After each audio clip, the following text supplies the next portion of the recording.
தேர்தல் விதிமீறல் புகார்கள் குறித்து பாஜக, காங்கிரஸ் விளக்கம் அளிக்குமாறு தேர்தல் ஆணையம் உத்தரவிட்டுள்ள சூழலில் பிரதமர் மோடி, காங்கிரஸ் எம்பி ராகுல் காந்தி மீதான புகார்கள் என்ன என்பதை இந்த தொகுப்பில் பார்க்கலாம்.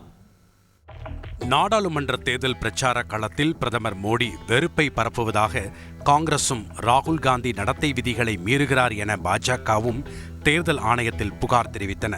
ராஜஸ்தானில் பிரச்சாரம் செய்த பிரதமர் மோடி, காங்கிரஸ் ஆட்சிக்கு வந்தால் நாட்டின் செல்வங்களை அதிக குழந்தைகளை பெற்றவர்களுக்கும் ஊடுருவல்காரர்களுக்கும் பகிர்ந்தளிக்கும் என பேசியது தொடர்பாக காங்கிரஸ் புகார் அளித்தது. காங்கிரஸ் தேர்தல் அறிக்கையை சுட்டிக்காட்டி பிரதமர் மோடி குற்றச்சாட்டை சுமத்தினார்.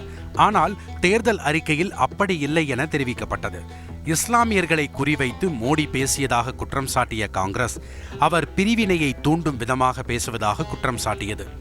பிரதமர் மோடி இப்படி தேர்தல் விதிகளை மீறி பேசுவது முதல் முறை அல்ல என சுட்டிக்காட்டியிருக்கும் காங்கிரஸ் சில சம்பவங்களை பட்டியலிட்டுள்ளது. அதில் மார்ச் 19 சேலம் மாநாட்டில் பேசிய பிரதமர் மோடி, ராகுல் காந்தி சிவசக்தியை அழித்து விடுவதாக சொன்னதாக குறிப்பிட்டது. இந்த தேர்தல் சக்தியை வழிபடுபவர்களுக்கும் சக்தியை அழிக்க நினைப்பவர்களுக்கும் இடையிலானது என பேசியதும் விதி மீறல் என குறிப்பிட்டிருக்கிறது காங்கிரஸ்.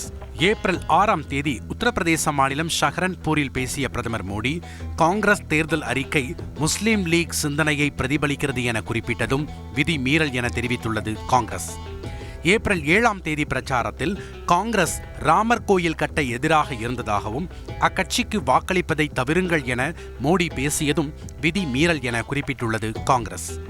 ஏப்ரல் 19 உத்தரப்பிரதேச மாநிலம் அம்ரோகாவில் பேசிய பிரதமர் மோடி, ராகுல் காந்தி இந்து கலாச்சாரத்தை நிராகரிப்பவர் என பொய்யாக பேசினார் என புகார் அளித்துள்ளது காங்கிரஸ். இந்திய சுதந்திரத்திற்காக போராடிய காங்கிரஸ் கட்சி பயங்கரவாதத்திற்கு ஆதரவளிக்கிறது எனவும் மோடி பேசி வருகிறார் எனவும் காங்கிரஸ் குற்றம் சாட்டியிருக்கிறது. இஸ்லாமியர் குறித்து மோடி பேசியது விதிமீறல் என இடதுசாரிகள் தரப்பிலும் புகார் அளிக்கப்பட்டுள்ளது. மறுபுறம் ராகுல் காந்தி நாட்டில் வறுமை அதிகரித்து விட்டது என பொய் பிரச்சாரம் செய்கிறார். தேர்தல் சூழலை சீர்குலைக்க மொழி மற்றும் பிராந்திய அடிப்படையில் நாட்டில் வடக்கு தெற்கு பிரிவினையை உருவாக்குகிறார் என பாஜக புகார் அளித்துள்ளது. இதில் பாஜக புகார் குறித்து காங்கிரஸ் தலைவர் மல்லிகார்ஜுன கார்கேவும், காங்கிரஸ் புகார் குறித்து பாஜக தலைவர் JP நட்டாவும் ஏப்ரல் 29 11 மணிக்குள் விளக்கமளிக்க தேர்தல் ஆணையம் உத்தரவிட்டுள்ளது. செய்திகளை உடனுக்குடன் தெரிந்து கொள்ள உடனே சப்ஸ்கிரைப் பண்ணுங்க.